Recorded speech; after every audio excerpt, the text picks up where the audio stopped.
10 तारीख को आने वाला चुनाव, जब चुनाव खत्म हो जाएगा तो क्या पन्ना प्रमुख खत्म हो जाएंगे? नहीं। हमें ये भ्रम में नहीं रहना चाहिए कि मेरे पन्ना प्रमुख का काम केवल वोट निकालना या इलेक्शन वाले दिन जाना, उनकी चिंता करना, उनसे वोट के लिए कहना, ऐसा बिल्कुल भी नहीं। मैं फिर आपको समझा रहा हूं, अपने मन से भ्रम को दूर कीजिए। देखिए, देश आजाद होने के बाद जितनी भी सरकारें इस देश के अंदर आई, इस देश की करोड़ों करोड़ जनता को केवल अधिकार उनको वोट देने का था। कोई भी इस देश का रहने वाला नागरिक अपने विधायक से, अपने सांसद से, अपने मंत्री से, मुख्यमंत्री से, प्रधानमंत्री से अगर मिलना चाहता था तो मिलना तो बहुत दूर की बात थी, वो उसके बारे में सोच भी नहीं सकता था कि मेरा उससे मिलना भी होगा या मैं उससे कोई काम भी बता सकता हूं। अगर आपका काम पड़ गया तो ये केवल ईश्वराधीन बात थी, ईश्वर की कृपा हो गई और आपको नेताजी कहीं टकरा गए तो आपका काम होगा। इसी उत्तर प्रदेश की धरती पर पहली बार जब आप सब लोगों ने अपने अथक परिश्रम और प्रयास से, जब पहली बार राम जन्मभूमि आंदोलन के बाद जब इस उत्तर प्रदेश की भूमि पर कमल खिलाया और शेरे हिंद कल्याण सिंह जी की सरकार और जब उत्तर प्रदेश के अंदर बनी तो पहली बार उन्होंने ये तय किया कि जनता दर्शन करने के लिए, जनताओं की समस्याओं का निराकरण करने के लिए हम जनता दरबार लगाएंगे और मुख्यमंत्री आवास में उत्तर प्रदेश की जनता खुली आमंत्रित की, कोई भी जाए और अपने माननीय मुख्यमंत्री जी के समक्ष अपनी समस्याएं रखे। साथियों, युग बदला, समय बदला, हमारे करोड़ों कार्यकर्ताओं के प्रेरणा स्रोत योगी जी, मोदी जी और माननीय अमित शाह जी ने निर्णय किया कि जनता हमारे द्वार तक क्यों, क्योंकि उस समय हमारा कहना था जनता सरकार के द्वार, क्योंकि सरकार के द्वार तक नहीं जा सकती। तो माननीय अमित शाह जी ने कहा नहीं, सरकार जनता के द्वार, इसलिए ये पन्ना प्रमुख का निर्णय कर भारतीय जनता पार्टी ने माइक्रो मैनेजमेंट तक का काम किया। यानी मेरा एक पन्ना प्रमुख भारतीय जनता पार्टी का प्रतिनिधि है, उत्तर प्रदेश की भारतीय जनता पार्टी की सरकार का प्रतिनिधि है, भारत के अंदर बैठे हुए भारतीय जनता पार्टी की सरकार नरेंद्र भाई मोदी का प्रतिनिधि है। उसे चिंता करनी है हम 60 लोगों की, उसके सुख में खड़ा रहना है, उसके दुख में खड़ा रहना है। उसको कोई परेशानी हो तो उसके पास तत्काल उपलब्ध होना है कि आप चिंता मत कीजिए कि मैं योगी और मोदी का भारतीय जनता पार्टी का प्रतिनिधि हूँ, चिंता करने की कोई आवश्यकता नहीं। मेरी सरकार, मेरा विधायक, मेरा सांसद, मेरे मुख्यमंत्री, मेरे प्रधानमंत्री सदैव आपके साथ है। ये मेरे पन्ना प्रमुख का था। चुनाव खत्म हो जाएंगे तो उसके बाद ऐसा नहीं कि पन्ना प्रमुख खत्म हो जाएंगे, लगातार उन 60 लोगों की चिंता करना, उनको वोट नहीं मांगना है, वो मेरे परिवार का हिस्सा है, वो मेरे भारतीय जनता पार्टी की संस्कृति का हिस्सा है। वो लोग मेरी मातृभूमि के ऊपर रहने वाले, मेरी मातृभूमि की कोख से जन्मे मेरे भाई और बहन हैं, उनको केवल वोट का माध्यम न समझे। मेरे एक एक पन्ना प्रमुख को, उन 60 लोगों को ये मानिए, ये 60 लोग मेरा परिवार है। मुझे चिंता करने का काम भारतीय जनता पार्टी ने या मुख्यमंत्री योगी आदित्यनाथ जी ने या विजय आरती जी ने या प्रधानमंत्री जी ने या आपके अध्यक्ष विनीत दीवान जी ने मुझे इनकी चिंता करने का काम किया। आप सब लोग जानते हैं, जब जब आपका फोन आया, ईश्वरी जाति, कोई भी समस्या हो, कैसी भी समस्या हो, लगातार आपका काम करने का काम भारतीय जनता पार्टी के सभी नेताओं ने किया। कभी भी कोई फोन आया, चाहे पुलिस का काम हो, किसी अधिकारी का काम हो, फौरन काम होने का पूरी सुरक्षा की गारंटी आपको दी गई। हमने देखा उत्तर प्रदेश के अंदर, हमने पूर्ववर्ती सरकार के अंदर देखा कि किस प्रकार का माहौल था। सन 2017 में जब सरकार बनी तो ये सरकार वैसी बन गई। आप सब कार्यकर्ताओं की मेहनत का परिणाम था। आप सब कार्यकर्ताओं ने लगातार चिंतन किया, मनन किया, घर घर जाकर संपर्क किया, तब उत्तर प्रदेश की भूमि पर कमल खिला। तब योगी आदित्यनाथ जैसे एक महान संत ने इस उत्तर प्रदेश के अंदर मुख्यमंत्री के रूप में शपथ ली। और जब शपथ ली तो आप लोगों ने टीवी के माध्यम से देखा होगा, जहाँ जिस मुख्यमंत्री कार्यालय में मुर्गे और बकरे कटते थे उसका भी पूरा शुद्धिकरण करना पड़ा। आज वहाँ गाय बजती है, गाय दूध देती है, आज वहाँ यज्ञ होते हैं और हवन होते हैं। आज जहाँ कुर्सी पर बैठकर मुख्यमंत्री और जनता को नीचे बैठाता था, आज यही आपके मुख्यमंत्री जो मिलने वाला जो उनके दरबार में फरियादी गया, वो कुर्सी पर बैठता है। मुख्यमंत्री जी खड़े होकर उसकी समस्या सुनते, उसके पास जाकर समस्या सुनते हैं। तो ऐसे मुख्यमंत्री के आप भी प्रतिनिधि साथियों। 2017 से पहले उत्तर प्रदेश की भूमि पर किस प्रकार का वातावरण था हम सब लोग जानते थे, किस प्रकार का माहौल था। गुंडागर्दी, भूमाफिया गर्दी, बच्चों का अपहरण, बहनों के साथ बलात्कार, बाजारों को लूटने वाले लोग, ऐसे लोग समाज के अंदर लगातार सक्रिय थे। देखा हम लोगों ने हापुड़ के अंदर ही जब हमारे बच्चे या कोई जाता तो कहते नहीं बहुत बड़ा गुंडा है, बच्चे निकलना इसके पास से मत निकलना।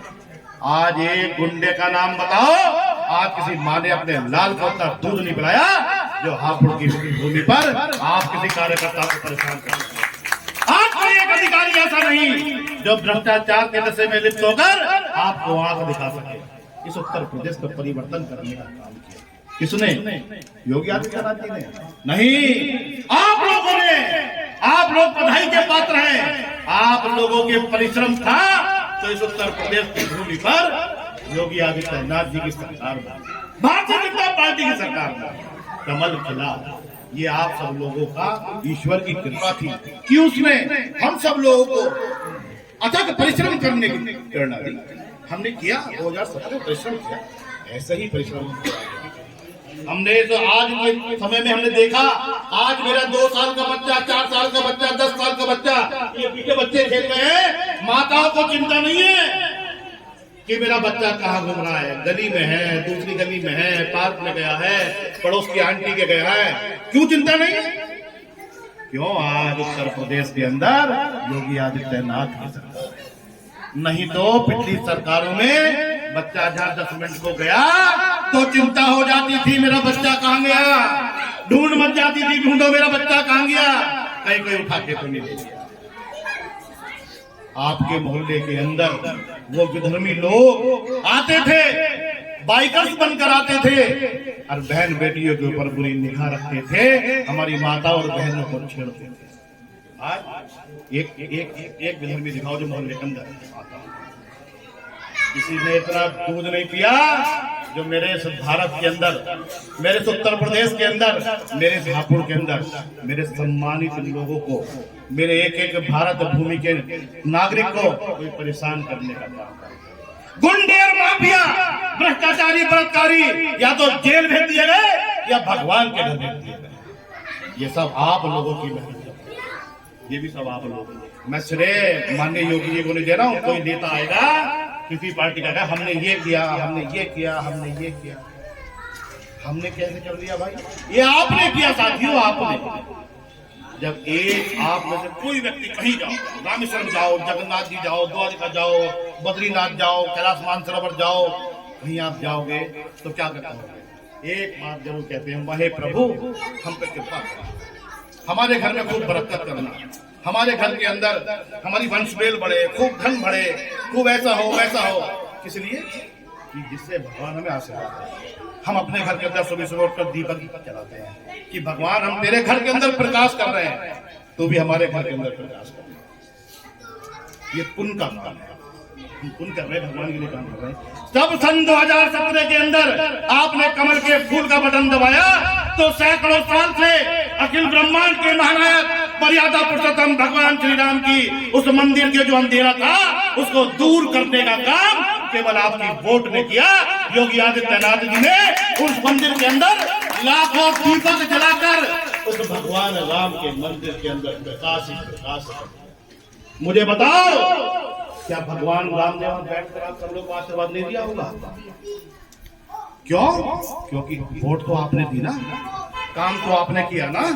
अगर आपने काम नहीं किया होता, आपने वोट नहीं दी होती, तो अयोध्या के मंदिर के अंदर प्रकाश होता, गौ के कत्ल खाने के अंदर प्रकाश होता। आज गौओं के कत्ल खाने चल रहे होते, मेरी सैकड़ों गौ माता को अगर कटने से बचाया, उसका पुण्य भी आप लोगों की एक एक कार्यकर्ता के झोली में जाता है। आप सब कार्यकर्ताओं के मेहनत के परिणाम के कारण ही आज मेरी गौ माता से बची। किस प्रकार उत्तर प्रदेश की धरती पर नंगा नाच होते हमने देखा मेरा उत्तर प्रदेश दंगों की आग में झुलसता था। हमने देखा इसी उत्तर प्रदेश के अंदर मंदिरों के अंदर से लाउड स्पीकर तक उतार लिए जाते थे, क्योंकि सुबह सुबह जब वेद मंत्रों का गुंजायमान होता था तो कुछ लोगों को नींद में परेशानी होती थी, उनकी नींद खराब हो जाती थी। उनकी सरकार थी, उन्होंने हमारे मंदिरों से लाउड स्पीकर तक उतार दिए। हमने देखा जब हमारे बच्चे कांवर लेने जाते थे तो मेरी कांवर यात्राओं तक पर प्रतिबंध लगा दिया। देखा हमने हमारे डीजों पर प्रतिबंध लगा दिया, क्योंकि महादेव की जब बारात चलती है तो आपने देखा होगा कोई कद का छोटा, कोई कद का लंबा, कोई ऐसा, कोई एक आंख वाला, कोई दो मुंह वाला, कोई 10 सिर वाला। जब वहां से महादेव के भक्त हर हर बम बम हर हर महादेव कर चलते थे तो उस सरकार को ये भी बर्दाश्त नहीं होता। देखा हमने उसी सरकार के कार्यकाल में जिस अयोध्या की माटी में भगवान श्री राम खेले हैं, उस अयोध्या की माटी को जब अपने मस्तक से लगाकर इस देश के नहीं पूरी दुनिया का एक एक व्यक्ति, एक एक सनातनी अपने आप को सौभाग्यशाली समझता है, उस माटी को खून से लाल करने का काम भी उस सरकार ने किया। मेरे राम भक्तों के खून से वो अयोध्या की गलियां लाल कर दी। उनकी लाशों को उठाकर सरयू में फेंक दिया।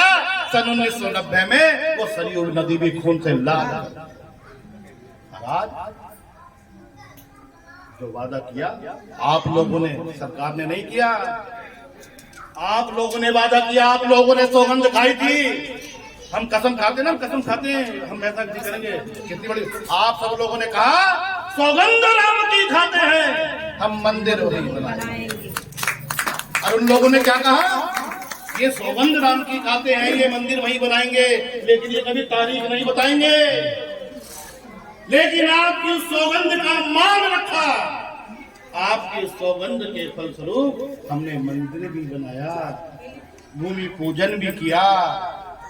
और एक कितना सुनहरा कार्य है, चाहे 1 रुपया जाए किसी घर से, एक एक व्यक्ति की गाड़ी कमाई का पैसा उस राम जन्मभूमि के मंदिर के अंदर लगाया। कहा हमसे अंबानियों ने कि ये राम जन्मभूमि का सारा मंदिर हम बना देंगे। तो संतों ने कहा क्यों बना दोगे भाई? जिस जिस नागरिक ने शपथ खाई थी उसका पैसा ही इस मंदिर के अंदर लगेगा।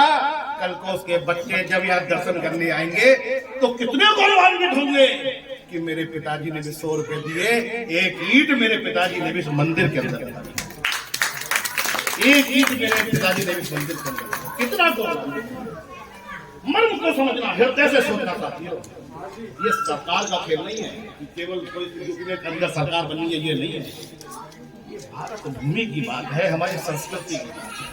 हमने राम जन्मभूमि का मंदिर बनाया, साथ में जो कहते ना अयोध्या मथुरा काशी का मंदिर भी उससे पहले बना के खड़ा कर दिया। और ऐसा मंदिर बनाकर खड़ा कर दिया आज पूरी दुनिया आज सबसे पहले अगर कहीं तीर्थ पे जाना चाहती है तो काशी जाती है। काशी आदि है, अनंत है, अखंड है, अजर है, अमर है, कालों के काल महाकाल की नगरी है। जब पूरी दुनिया में पापाचार बढ़ जाता है तो भगवान पूरी दुनिया को जल प्रलय कर उस दुनिया को डुबो देते हैं। आप सब लोग को जानकारी है इस बात की? भगवान जल प्रलय करके पूरी दुनिया को डुबो देते हैं। लेकिन पूरी दुनिया के अंदर एकमात्र स्थान काशी ऐसा है जिसे महादेव अपने त्रिशूल की नोक पर उठा लेते हैं। केवल काशी नहीं होगी, आप किसी तीर्थ पर जाएंगे, भगवान से आशीर्वाद मांगेंगे, परिवार के लिए मांगेंगे, लेकिन काशी एकमात्र ऐसा स्थान है जहाँ आदमी जाकर मृत्यु मांगता है, कहता प्रभु बस मुझे यही अपने श्री चरणों में मृत्यु दे। वहाँ मृत्यु भी मंगलकारी है, वहाँ मृत्यु के अंदर भी कल्याण है। आदरणीय प्रधानमंत्री जी ने जब काशी कॉरिडोर का उद्घाटन किया, वहाँ खड़े होकर दोबारा वीडियो देखना, नेट पर खड़ी होगी सुनना, काशी महादेव की अध्यक्षता में उपस्थित होकर किसी माइके लाल तो छोड़ो, नरेंद्र मोदी में भी दम नहीं जो इतनी बड़ी बात है। लेकिन आदरणीय प्रधानमंत्री ने बोली इस बात को गंभीरता से समझने की जरूरत है। वो संत भी नहीं है। मैं मानता था उससे पहले कि नरेंद्र मोदी जी बड़े महान संत हैं।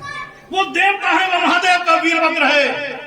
जिस प्रकार महाभारत के युद्ध में विजयश्री के लिए, विजय पताका के लिए अर्जुन का रथ लेकर भगवान श्री कृष्ण चले। साथियों, मेरी एक बात याद रखना, आज इस विजय रथ को स्वयं काशी विश्वनाथ लेकर चल रहे हैं।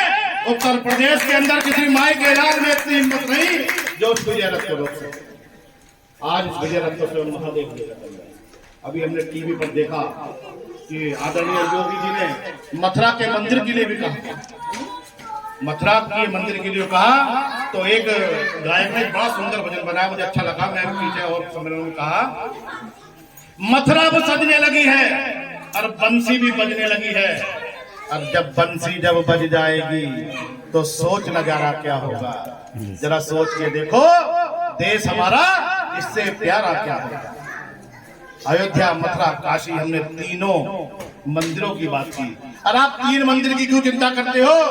याद रखना, जो मुगलों ने 40,000 मंदिर तोड़े हैं ना आपके, वो 40 के 40,000 बनाए जाएंगे। एक भी मंदिर। अभी संजय कौशिक की भाषण में जो पन्ना प्रमुख आपसे पूछा क्या काम है, मैं एक बात कहना चाहता हूँ। जब सोमनाथ का मंदिर लूटने मुगलों की सेना आई, तो जितनी सेना आई थी से 3 गुने लोग खड़े थे। याद रखना, बहुत कुर्बानी दी हमने। मेरा पन्ना प्रमुख कहीं खड़ा ना रह जाए। वो मुगल जब आपका बूथ लूटने आएंगे ना, तो मेरा पन्ना प्रमुख अपने घर में न बैठा रह जाए। आपके कंधों पर जिम्मेदारी है।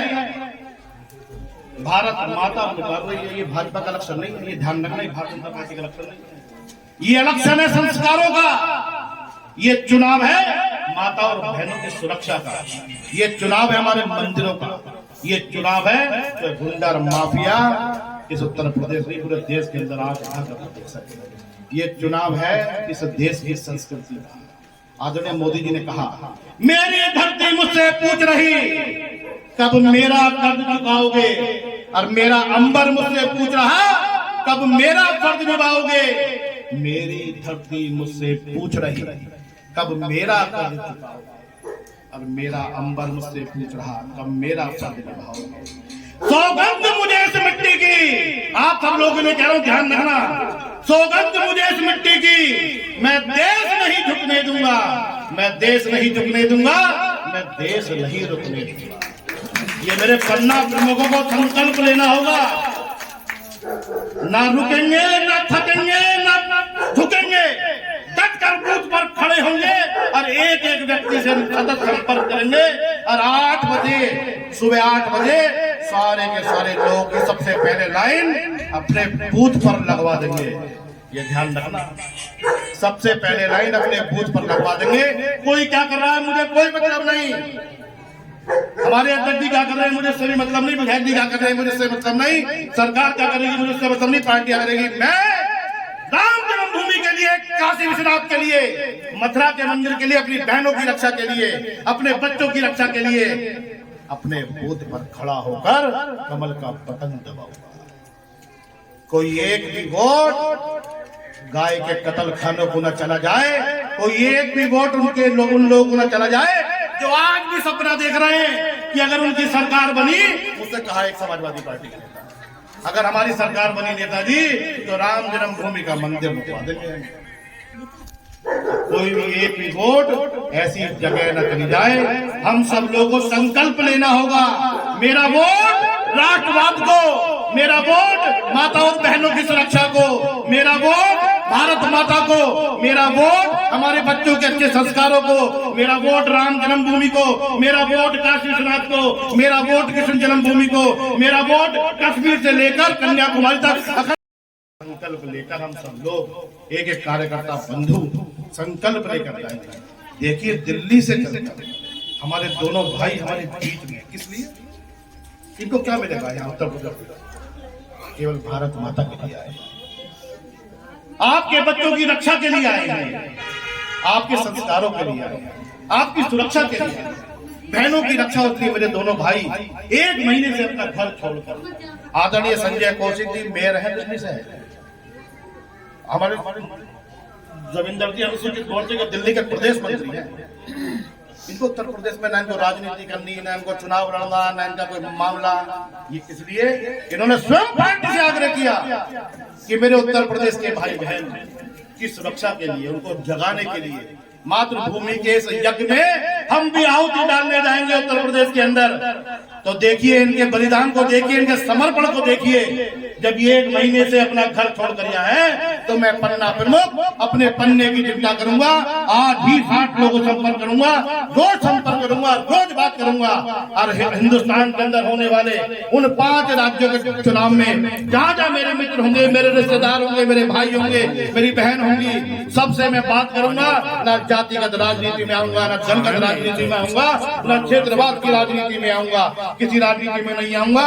कोई बिरादरी हो, कुछ भी हो, मेरा कोई मतलब नहीं। ना मैं जाट हूँ, ना मैं बनिया हूँ, ना मैं गुर्जर हूँ, ना मैं ब्राह्मण हूँ, ना मैं कश्यप हूँ, ना मैं सैनी हूँ। मैं हूँ तो केवल एक हिंदू हूँ, मैं हूँ तो मैं भारतीय हूँ, मैं हूँ तो केवल भारत माता का बेटा हूँ।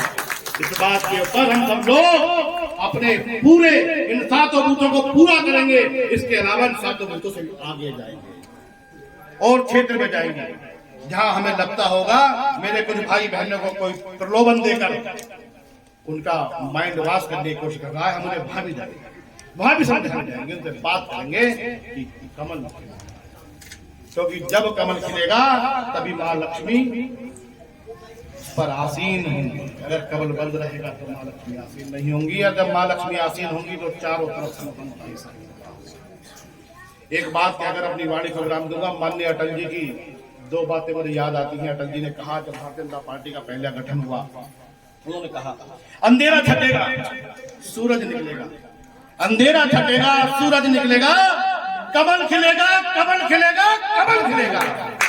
देखिए आज सूरज भी दिख रहा, आज सूरज भी निकला, कमल जरूर खिलेगा।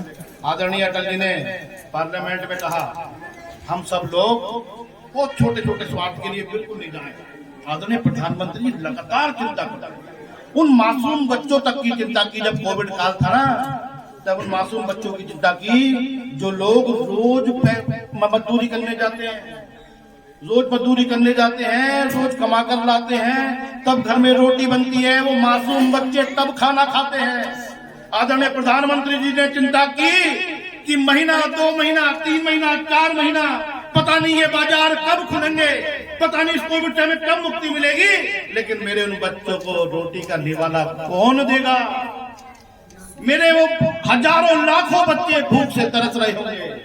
तो उन्होंने चिंता कि भारत सरकार उनको 5 किलो प्रति व्यक्ति के हिसाब से अनाज देगी, जिससे मेरे बच्चों को कम से कम घर में बंद है उनको पेट में रोटी तो चली जाए। देखिए मर्म को, देखिए कितनी भावनात्मक आदरणीय प्रधानमंत्री जी हमारे बारे में सोचते हैं।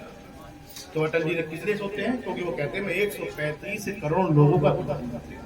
जैसे अटल जी ने कहा ये देश कोई भूमि का टुकड़ा नहीं है, ये जीता जागता राष्ट्र है, ये अर्पण की भूमि है, ये तर्पण की भूमि है, ये वंदन की भूमि है, ये अभिनंदन की भूमि है। इसका कंकर कंकर महादेव शंकर है, इसकी बूंद बूंद हमारे लिए गंगा है। हम जिएंगे तो इस देश के लिए, हम मरेंगे तो इस देश के लिए। और मरने के बाद जब हमारी अस्थियों को गंगा में प्रवाहित किया जाएगा तो एक ही आवाज आएगी, भारत माता की जय, भारत माता की जय, भारत माता। तो साथियों, एक एक कार्यकर्ता, अभी जो कार्यकर्ता नहीं आए उनसे भी संपर्क करना जाकर, बिल्कुल मोटिवेट हो जाओ आप लोग। एक एक कार्यकर्ता संपर्क करना, एक एक हमारे पूरी बूथ समिति संपर्क करना। चुनाव 2 दिन के अंदर खत्म कर दो अपने क्षेत्र का। आने वाले रविवार तक हम प्रत्येक घर की, आज शुक्र है, कल और परसों छुट्टी का दिन है, हमारे क्षेत्र में कोई घर नहीं बचा जी। एक एक घर की हमने कुंडी खटखटा दी है। हमारे क्षेत्र से 100% मतदान होगा। हमारे क्षेत्र से जब डिब्बा खुलेगा तो सारी वोट कमल के फूल की निकलेंगी, सारी वोट भारत माता की निकलेंगी, सारी वोट राम जन्मभूमि की निकलेंगी, सारी वोट मेरे बहनों की सुरक्षा की निकलेंगी। ऐसा संकल्प लेकर जाएंगे। धन्यवाद। वंदे मातरम। जय श्री राम। बहुत बहुत